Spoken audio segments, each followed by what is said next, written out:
के लिए श्रीमद् भक्ति वेदांत। नमस्ते सरस्वती गौराम प्रचार विशेष शून्यवादी पश्चात विषय।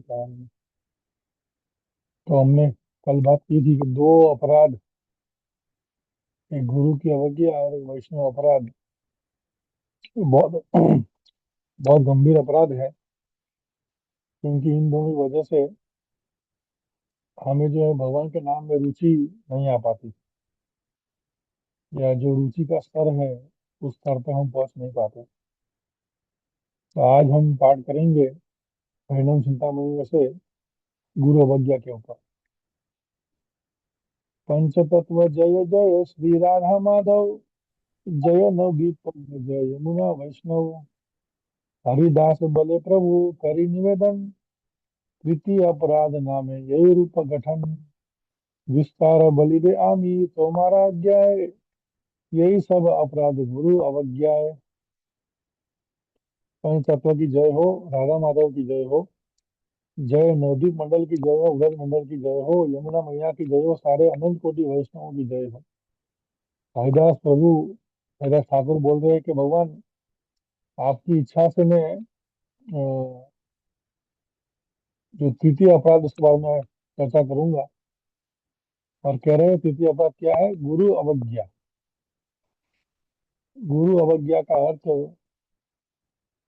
जनरली हम तीन प्रकार के शिष्य होते हैं।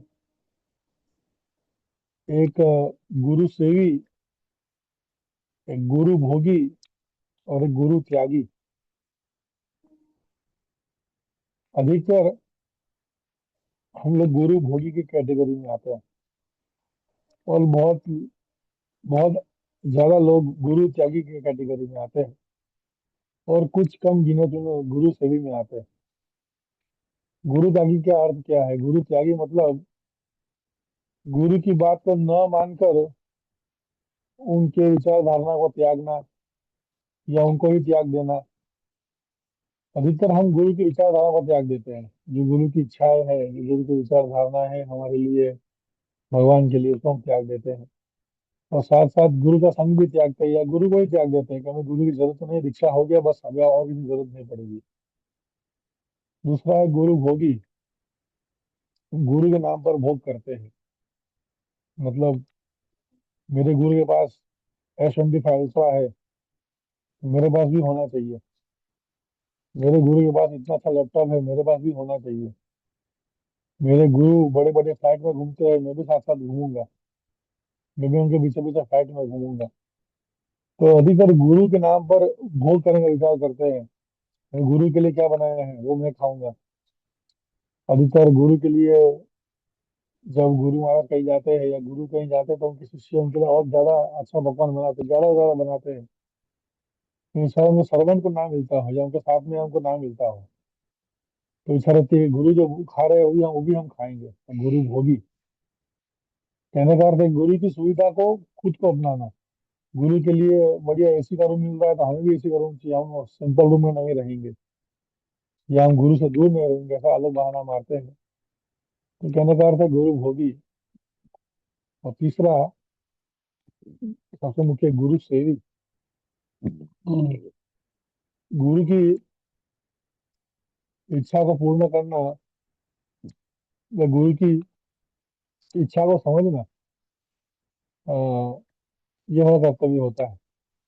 और गुरु जो कह रहे हैं या गुरु जो बोल रहे हैं वो हमारे लिए फाइनल होना चाहिए। जैसे कल ही मुझे वो हर्ष बता रहा था कि प्रभु जी आप जो राधा माधव गाते हो गलत गाते हो। मैं बोला क्या प्रूफ है तुम्हारे पास? तो बोला उसमें गिरी गिरिधर हरि आता है। तो मैंने कहा मैं भी चेक करता हूँ। तो जो इस्कॉन वाले गाते हैं, जो इस्कॉन की अ, जो प्रभुपाद ने गाया है, उसमें गाते हैं गिरिवरधारी। तो अर्थात मैं जो गा रहा हूँ वो सही हूँ, लेकिन क्योंकि इस संसार के अंदर हमें लगता है कि मेरे पास बहुत टैलेंट है, मैं बहुत कुछ जानता हूँ, उसमें मैं अपने गुरु से भी अधिक श्रेष्ठ हूँ, और यही हम मार खा जाते हैं। इसलिए एक बात समझना है हमें अपने जीवन के अंदर, guru is always right, even if guru is wrong he is always right. ये ध्यान हमें देना चाहिए, क्योंकि ऐसी छोटी वस्तुएं, ये तो एक एग्जाम्पल था ऐसा समझाने के लिए, तो ऐसी वस्तुएं हमें गुरु से दूर करती है।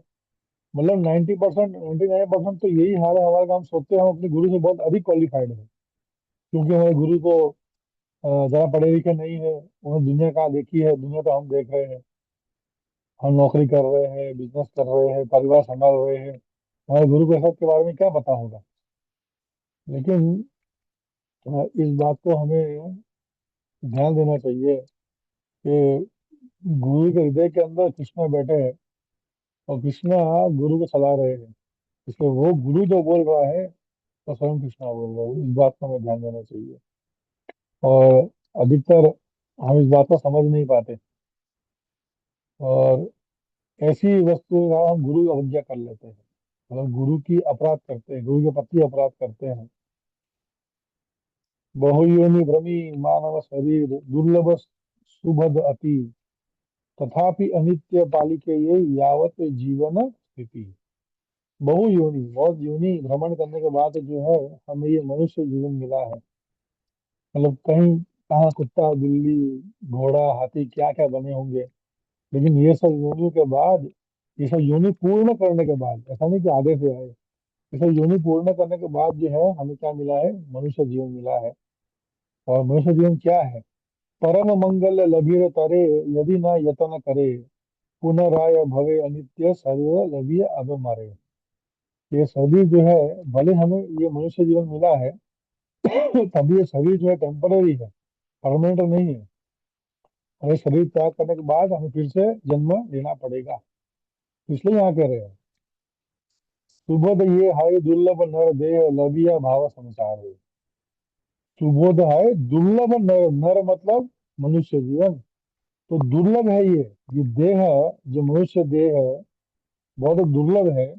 इसलिए इस शरीर के अंदर लबिया भव संसार है, हमें इस संसार को, इस भव सागर को पार करने का प्रयत्न करना चाहिए। और वो कैसे होगा, गुरु, गुरु कर्णधार संसार, गुरु, सॉरी, गुरु कर्णधार समाश्रय करी, कृष्ण अनुकूल्य तारे। क्या है, गुरु का समाश्रय है, गुरु के आश्रय, शांत कृष्ण भक्त लक्षण ये गुरु, सही धन्य वचने तांद्रे, संतोष करिया कृष्ण दीक्षा लई, याय संसारे पारे। जनरली अधिकतर गुरु लोग कहते हैं फैशन के लिए, फोटो खिंचवाने के लिए, या दाहोद में तो बहुत बड़ा, मैं देख रहा हूँ इतना बड़ा स्कैम चलता है गुरुओं के साथ में। गुरु का संग इसलिए है कि गुरु के पास कोई बड़ी जमीन है, या गुरु के पास बहुत अधिक पैसा है, इसलिए हम लोग गुरु कर रहे हैं। यहाँ का मैंने कल्चर देखा दावत का, बहुत खराब स्थिति है दावत के लोगों की। इसलिए गुरु के साथ घूमते हैं ताकि उनके साथ घूमकर हमें कुछ भौतिक लाभ मिलेगा, को भक्ति नहीं चाहिए। लेकिन यहाँ पर कह रहे हैं गुरु के पास विनम्र भाव से जाकर हमें अपने गुरु से उनका आश्रय लेना चाहिए, और गुरु से कृष्णा दीक्षा लेकर अपना कल्याण करना चाहिए। देखिए हमारे दो जन्म होते हैं, जिस प्रकार से पक्षी जन्म लेते हैं, एक बार अंडे में आते हैं फिर अंडे से बाहर निकलते हैं, तो दो जन्म हुए। उसी प्रकार से मनुष्य के भी दो जन्म है, एक जन्म माँ के गर्भ से है, दूसरा जन्म संस्कार से है जो गुरु हमें देते हैं। इसलिए हर बुद्धिजीव को गुरु का आश्रय लेकर उसे दीक्षा लेने की आवश्यकता है, उसे दीक्षा लेना चाहिए। ये ऐसा ही इस कहने का तात्पर्य है। सहज जीवेर आछे कृष्णमति, वर्थ तारक ताहे जाए, वितर्क छाड़िया सुमति आश्रय, गुरु हते मंत्र पाए।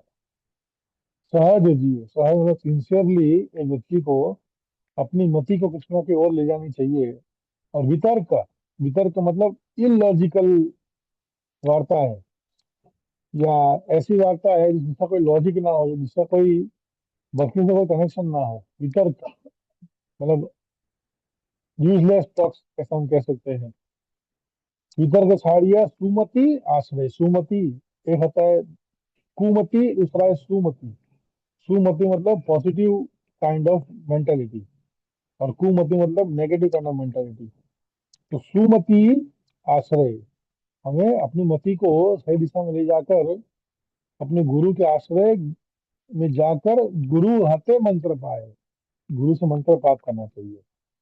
और इसलिए आप देखो कि वैदिक काल के अंदर आज भी जब ब्राह्मणों की दीक्षा होती है या अन्य दीक्षा होती है, तो वहां पर भी गुरु मंत्र बोलते हैं। चाहे आप कोई भी संप्रदाय में चले जाओ, वहां पर हमेशा गुरु मंत्र की दिया जाता है। अब कुछ मंत्र गुप्त होते हैं, कुछ मंत्र खुलेआम होते हैं। जैसे हरे कृष्ण महामंत्र एक खुलेआम है। तो श्री संप्रदाय का मंत्र ओम नमो भगवते वासुदेवाय, वो खुलेआम है। लेकिन अब मंत्र खुलेआम है तो क्या हुआ, दीक्षा नहीं लेना चाहिए क्या? ऐसा नहीं है। मंत्र भले खुलेआम है, सबको पता है, तब भी जब गुरु का आश्रय लेते हैं तब गुरु की कृपा से हम अपनी भक्ति में एक अलग अनुभव कर पाते हैं। इसलिए गुरु दीक्षा का बहुत बड़ा रोल है हमारे जीवन के अंदर। गुरु दीक्षा लेने से हम जो है वास्तव में अपनी भक्ति में बहुत उत्तम या बहुत उन्नत जल्दी करते हैं। क्योंकि भक्ति जीवन कृपा के ऊपर आधारित है। भक्ति जीवन हमारे को क्षमता पर आधारित नहीं है। भक्ति जीवन आधारित है कृपा के ऊपर। कृपा मिलती है कब? जब तद विधि प्रणिपाते न परिप्रश्न न सेवया। जो गीता का श्लोक कहते हैं भगवान कि गुरु के आश्रम में जाकर गुरु की सेवा कर कर विनिमय भाव से, विनम्र भाव से गुरु की सेवा करके गुरु से प्रश्न करना चाहिए कि मैं कौन हूँ, मैं इस संसार में क्यों आया, या वगैरह वगैरह। अपने आध्यात्मिक कल्याण के लिए हमें इस बात को लेना चाहिए।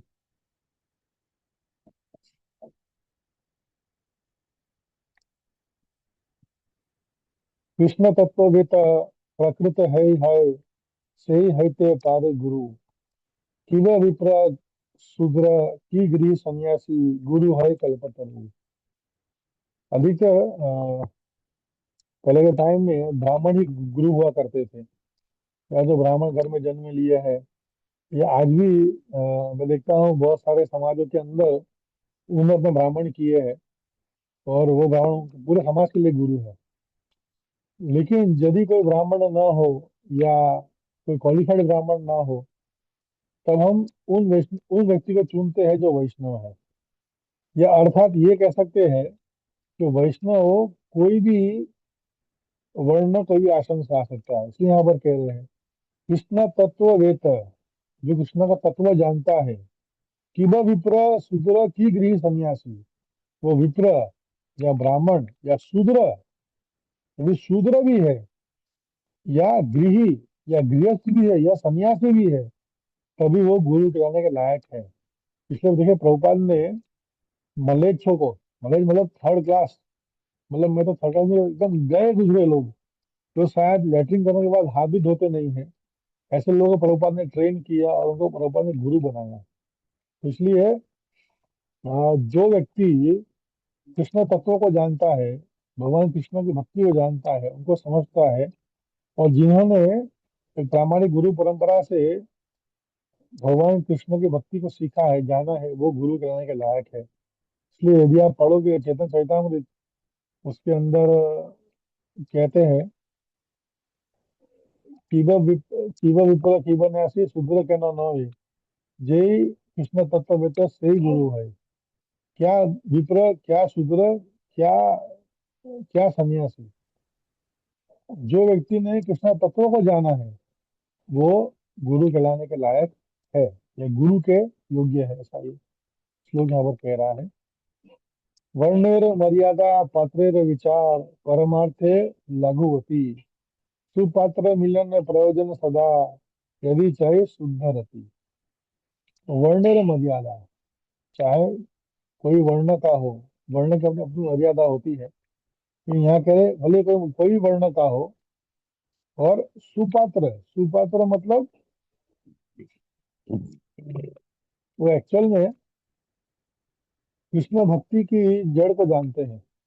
मैंने बहुत से लोग देखे, बहुत से साधु देखे वृंदावन के अंदर, अ, जो वो फेमस नहीं हुए। आजकल तो प्रेमानंद बहुत फेमस है, लोग समझते यही एक गुरु है पूरी दुनिया के अंदर। और लगातार भीड़ भीड़ जा रही है उनको देखने के लिए वृंदावन में। लेकिन ब्रज के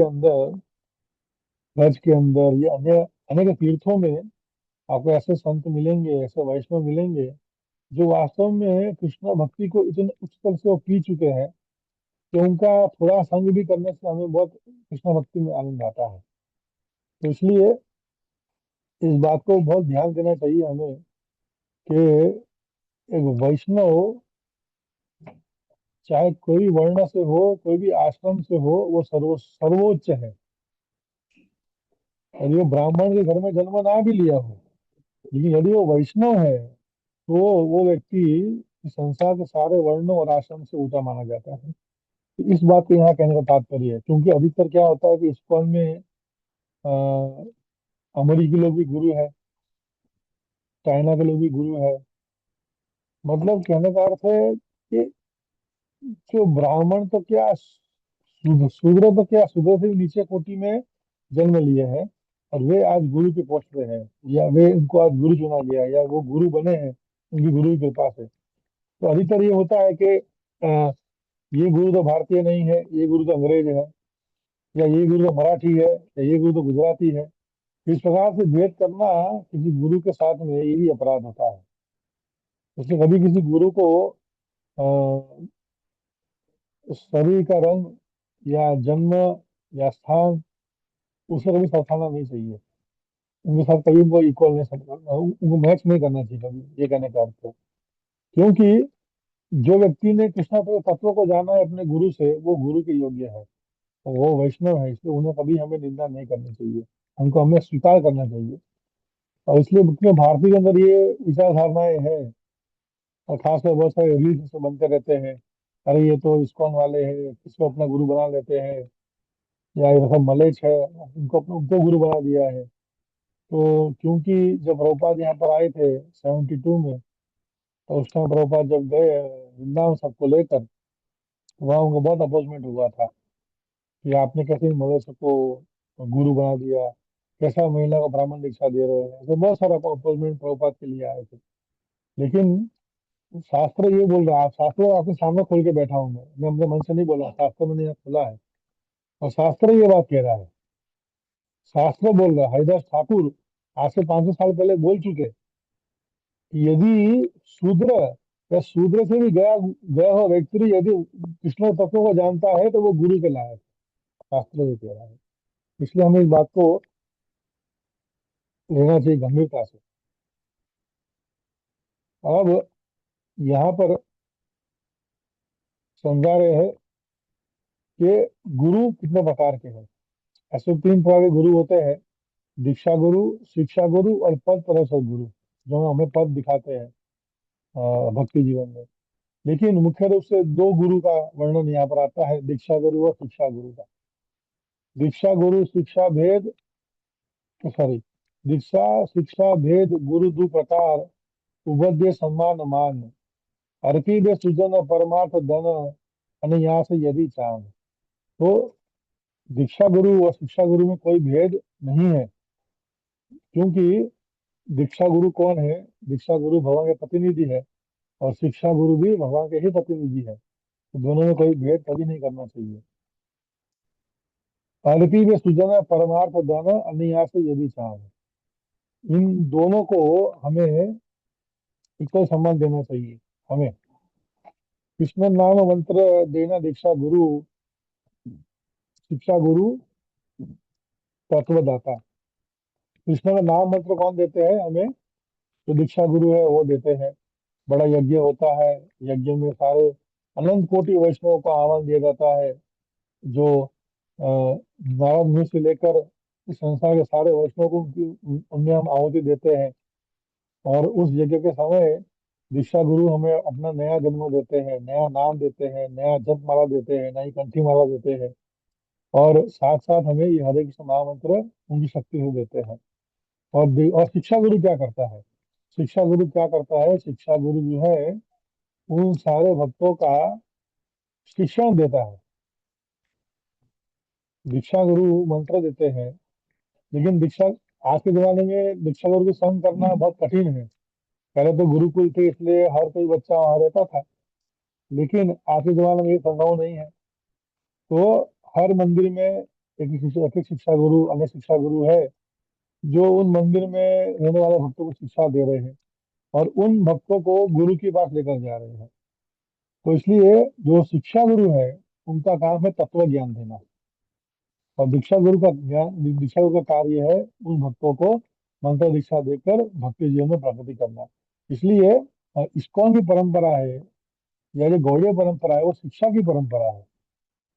प्रभुपाद जी कौन है हमारे लिए? Prabhupada ji the founder acharya and the only shiksha गुरु।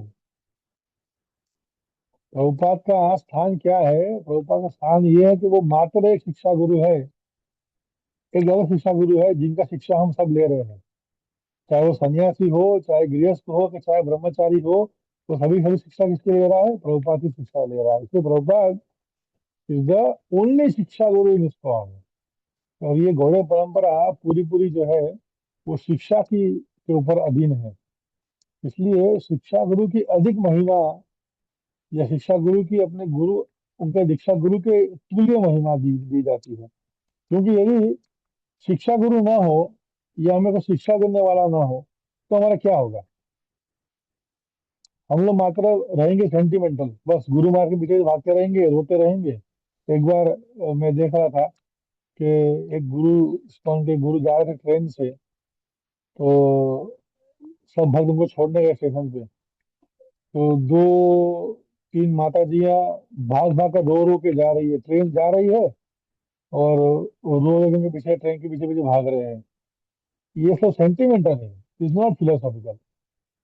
और क्योंकि शिक्षा गुरु का स्थान जीवन में नहीं है, वो शिक्षा नहीं ले रहे हैं, इसलिए हमारा जीवन भी मात्रा मात्र क्या हो जाता है? Only sentimental, not philosophical. इसलिए शिक्षा गुरु का जरूरत हमारे जीवन में बहुत अधिक इम्पोर्टेंट है। क्योंकि शिक्षा गुरु जो है, हमें सेंटिमेंटल लेवल से तोड़कर पूर्ण रूप से फिलोसॉफिकल लेवल पर लेकर आते हैं। और जिनकी कृपा से, या जिनकी वजह से हम जो है अपने गुरु और भगवान के प्रति एक रियल कनेक्शन फील कर पाते हैं। कृष्ण नाम मंत्र देना, कृष्ण देना, देना दीक्षा गुरु, शिक्षा गुरु तत्वदाता, वैष्णव सकल शिक्षा गुरु है, सर्व शुभ भजन येता। और हर कोई वैष्णव जिसने अपने गुरु से वास्तविकता में ज्ञान लिया है, वास्तविक ज्ञान, बहुत सेंटिमेंटल ज्ञान। कभी कभी क्या होता है, हम लगता है कि हम जो बोल रहे हैं, हम बोलते हमारी बुद्धि से है। हमने जो जीवन में अनुभव किया है, जो लाइफ में हमने अनुभव किया है, उसको हम बोलते हैं। लेकिन हमें इसे ध्यान देना है कि हम जो कुछ भी बोल रहे हैं वो शास्त्र, गुरु और साधु के सम्मत होना चाहिए। हम जो एग्जाम्पल्स देते हैं, या हम जो भी कुछ बता रहे हैं, या जो भी सिद्धांत दे रहे हैं, वो सभी सभी क्या होना चाहिए? साधु, शास्त्र और गुरु, ये तीन से लिंक होना चाहिए। यदि ये तीन से किसी एक से भी अप्रूवल नहीं है, तो उस बात को हमें बोलना नहीं चाहिए। अधिकतर क्या होता है, मैं आजकल देख रहा हूँ इस्कॉन के अंदर, लोग बनना चाहते हैं यूनिक, और यूनिक बनने के चक्कर में अलग अलग कीर्तन गाते हैं, यूनिक बनने के चक्कर में अलग अलग उदाहरण देते हैं जो कहीं प्रमाणिक नहीं है। तो प्रभुपाद ने वो सिंपल सिखाया कि बहुत उस्ताद बनने का जरूरत नहीं है। तो बस सिंपली बोलते हैं कि हमें उस्ताद बनने की जरूरत नहीं है, जितना आता है उतना ही बोलो, जो सुना है उतना ही बोलो, ज्यादा हीरोगिरी मत मारो। लेकिन अधिकतर क्योंकि हमारी एक यूनिक बनने की टेंडेंसी है, तो हम शास्त्रों को भी बोलते इस प्रकार से है कि हाँ हाँ, हमने कहा वो सही है। लेकिन one should always align with sadhu, shastra and गुरु। एक व्यक्ति को सदैव इस तीन वस्तुओं से अलाइन करना चाहिए। अब यहाँ पर एक बात बहुत स्पष्ट कह रहे हैं कि संप्रदाय, चार संप्रदाय है वैष्णवों के। एक रुद्र संप्रदाय, एक लक्ष्मी संप्रदाय, एक ब्रह्म संप्रदाय, और एक चतुर कुमार संप्रदाय। चार संप्रदाय है। तो ये चार संप्रदाय के अंदर ही व्यक्ति को दीक्षा लेना चाहिए, इसके बाहर कहीं नहीं। इसके बाहर का अर्थ है मायावादी के वहां। यदि व्यक्ति मायावादी के वहां दीक्षा लेता है, या यदि व्यक्ति किसी और के वहां दीक्षा लेता है जो परंपरा में नहीं है, इस चार परंपरा इस चार परंपरा के अंदर नहीं है, तो उसका दीक्षा व्यर्थ जाता है और वो नरक का भागी बनता है, ऐसा इसमें आगे आएगा। संप्रदाय गुरु गणे, शिक्षा गुरु जानी, अन्य मत पंडित तेरा शिक्षा नहीं मानी। अगर आप इस चार संप्रदाय के अंदर है, तो हमें प्रयत्न करना चाहिए कि हम मात्र मात्र इन संप्रदाय के लोगों से ही सुने। ये मुख्य रूप से जहाँ हमने दीक्षा लिया है या जहाँ दीक्षा लेने वाले हैं उनसे ही सुने। अन्य कोई पंडित, पंडित माने ज्ञानी व्यक्ति के वहां सुनने की जरूरत नहीं है। आजकल लोगों का ये बहुत टेंडेंसी है ज्ञानी बनना है, तो इंद्रेश उपाध्याय, नहीं फिर वो बड़े बाल वाले बाबा, ऐसे लोग को सुनते रहते हैं और लगता है कि वाह क्या क्या ज्ञानी, क्या ज्ञानी लोग हैं, वाह कितना कुछ बताते हैं ये लोग। लेकिन एक बात को हमें ध्यान देना चाहिए बहुत सिंसियर रूप से, कि हमें पंडित नहीं बनना है, तो भक्त बनना है। हमें पंडित या ज्ञानी बनने की जरूरत बिल्कुल नहीं है, हमें भक्त बनना है। और भक्त हम तभी बन पाएंगे जब वास्तविकता में हम जिस संप्रदाय में है उस संप्रदाय के भक्तों से हम सुनते हैं, या मुख्य रूप से जो हमारे गुरु है उनसे हम सुनते हैं। लेकिन क्योंकि हमारे मन की टेंडेंसी या मन की इच्छा है कि नहीं, हमें तो भाई बहुत कुछ जानने की जरूरत है, हमें ऐसा बनना है कि हम बस खाली मुंह खोले और हमारे मुंह से सरस्वती बहना शुरू कर दे और 1,000 लोग हमारे फॉलोअर बन जाए। लेकिन ऐसा बनने की जरूरत हमें बिल्कुल नहीं है। हमें पंडित बनने की आवश्यकता नहीं है। हमें मात्र मात्र बनने की आवश्यकता है भगवान का अच्छा भक्त। और भगवान का भक्त हम कब बन पाएंगे जब वास्तविकता में हम इन सारे, क्या पहले आया था, वितर्क, हमें सारे वितर्क को त्याग कर भगवान के शरण में जाकर गुरु के आश्रय में उनको सुने, तभी हम जाकर वास्तविकता में भक्त बन पाएंगे। इसलिए इस बात पर ध्यान देना चाहिए कि जिस संप्रदाय में है, या एटलीस्ट वैष्णव संप्रदाय से ही हम सुनने का प्रयत्न करें।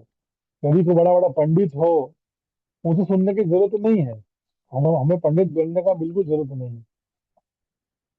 सही मते शिशुक्षित साधु सुचरित, दीक्षा गुरु योग्य सदा जाने सुपंडित। जो दीक्षा गुरु है वो वास्तविकता में यदि प्रामाणिक संप्रदाय से है, तो हम लोग को स्वीकार करना चाहिए। अधिकतर होता है कि फैन फॉलोइंग, जिनका फैन फॉलोइंग ज्यादा है हम वहाँ गुरु चुनने चले जाते हैं। जैसे प्रेमानंद महाराज जब निकलते हैं परिक्रमा करने, लाखों की भीड़ वहां होती है। लेकिन वृंदावन के अंदर या ब्रज के अंदर प्रेमानंद महाराज से बड़े बड़े भक्त हैं जो सालों से वहां तपस्या कर रहे, जो बरसाना में रह रहे हैं। तो कहने का अर्थ ये है कि यदि कोई गुरु प्रामाणिक संप्रदाय से है, तो हमें उनकी वाणी को सुनने का प्रयत्न करना चाहिए, उनसे संबंध बनाने का प्रयत्न करना चाहिए। कि जहाँ फैन फॉलोइंग है वहां जाने की जरूरत नहीं है।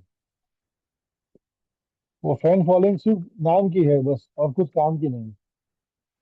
बड़े बड़े फैन बन जाते हैं, लेकिन जो बोलते हैं प्रेम महाराज के नाम जप करो वो नहीं करते, चाय प्याज चाय कॉफी छोड़ो वो नहीं छोड़ते। तो ये कहने का अर्थ है कि जहाँ पर बड़े बड़े फैन फॉलोइंग हो वहां जाने की जरूरत नहीं है। लेकिन यदि अ, कोई वैष्णव आचार्य ब्राह्मण संप्रदाय से है, वही हमें जाने का प्रयत्न करना चाहिए। और ये अन्याय सीखे, यही शिक्षा दे हार, उभाए नर के आय ना पाए उद्धार। यदि कोई व्यक्ति शुद्ध भक्त को छोड़कर, शुद्ध भक्त को, शुद्ध गुरु त्यागी, गुरु को त्याग कर कर किसी और परंपरा में चले जाता है या किसी और संप्रदाय में चले जाता है जो वैष्णव संप्रदाय नहीं है, तो वो नरक का भागी बनता है। और वो व्यक्ति का कल्याण इस जन्म में या अनंत जन्म तक नहीं हो सकता। तो ये बात का ध्यान अवश्य देना है कि हमें जो है वास्तविकता में उन सब मगरमच्छों से बचना है जो ब्राह्मण संप्रदाय के नहीं है।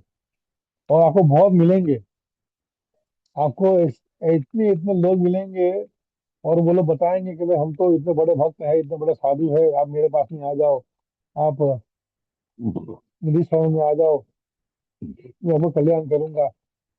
जब प्रभुपाद पहली बार इन लोग को लेकर आए, जो कि अंग्रेज शिष्य है उनको लेकर आए। तो उस समय बहुत लोग जाते थे बरसाना, अन्य गोस्वामी को मिलने, घूमने जाते थे। तो वहाँ को बहुत सारे मिलते थे गोस्वामी, और यही बोलते थे कि तुम तो अभी आए हो, इस्कॉन तो अभी अभी आया है, इस्कॉन क्या होता है, आप मेरी शरण में आ जाओ।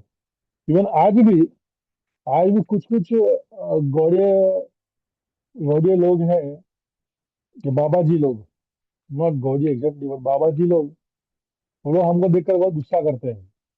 बोले आपके इस्कॉन में तो ये नहीं है, इस्कॉन में वो नहीं है, इस्कॉन में ये नहीं है, इस्कॉन में ये नहीं है, आप लोग इस्कॉन छोड़ो और हमारे पास में आ जाओ, हम आपको ज्ञान देंगे, हम आपको सिखाएंगे शुद्ध भक्ति क्या है। तो ऐसे लोगों को बचना चाहिए, इन लोगों का संग करने की हमें कोई आवश्यकता नहीं है, इनको सब दूर रहना चाहिए। दीक्षा गुरु शिक्षा गुरु दुही कृष्ण दास, दूने व्रज जने कृष्ण शक्ति रे प्रकाश। कृष्ण दीक्षा गुरु शिक्षा गुरु कौन है? भगवान कृष्ण के दास है। और ये दोनों में शक्ति है, क्या शक्ति है? कि कृष्ण की जो व्रज लीला है, जो व्रज वृंदावन है, उसको प्रकाशित करने का। गुरु के सामान्य जीवना जाने भी कबू, गुरु कृष्ण शक्ति कृष्ण पृष्ठ नित्य प्रभु। गुरु को कभी भी हमें सामान्य नहीं समझना चाहिए, क्योंकि गुरु कौन है? गुरु कृष्ण की शक्ति है, मैंने पहले भी कहा। दीक्षा गुरु शिक्षा गुरु दोनों कौन है? भगवान कृष्ण के प्रतिनिधि है। They are representative of lord Krishna.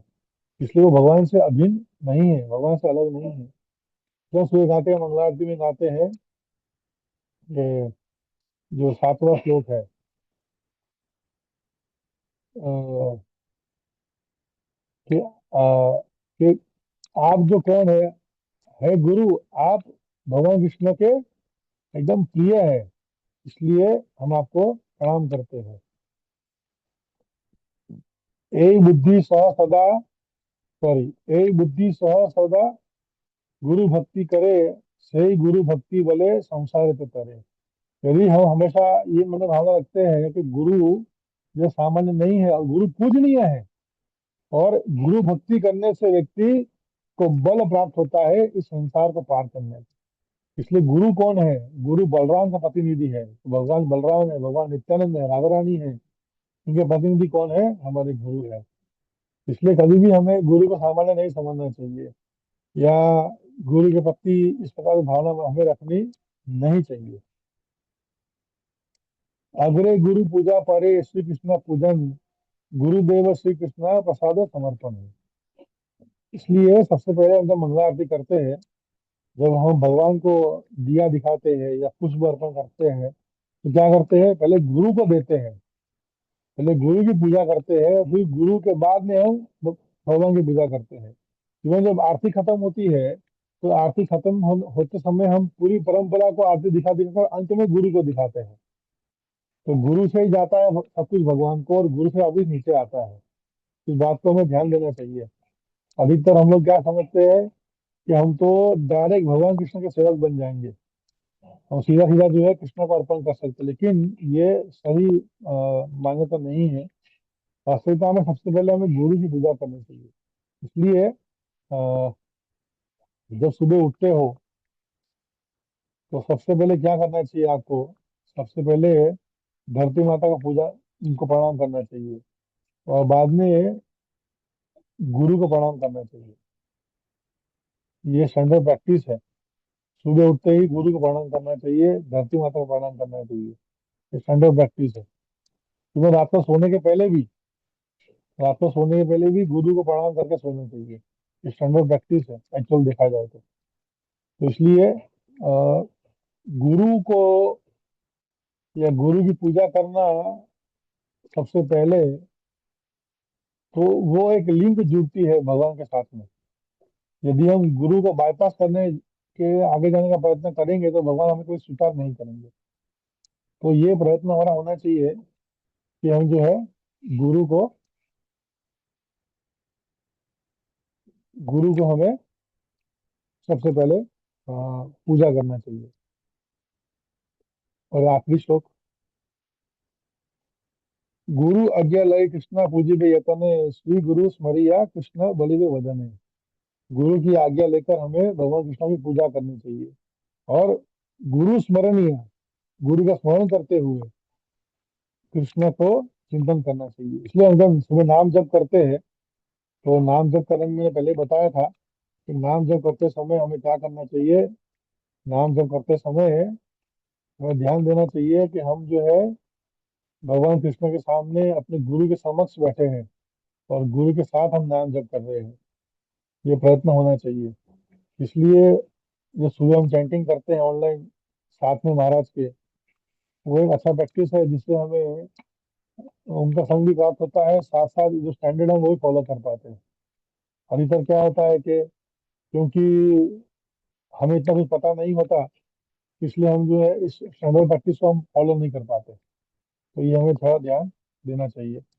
हम कल कंटिन्यू करते हैं। किसी कोई प्रश्न या कोई कमेंट है तो वो पूछ सकता है।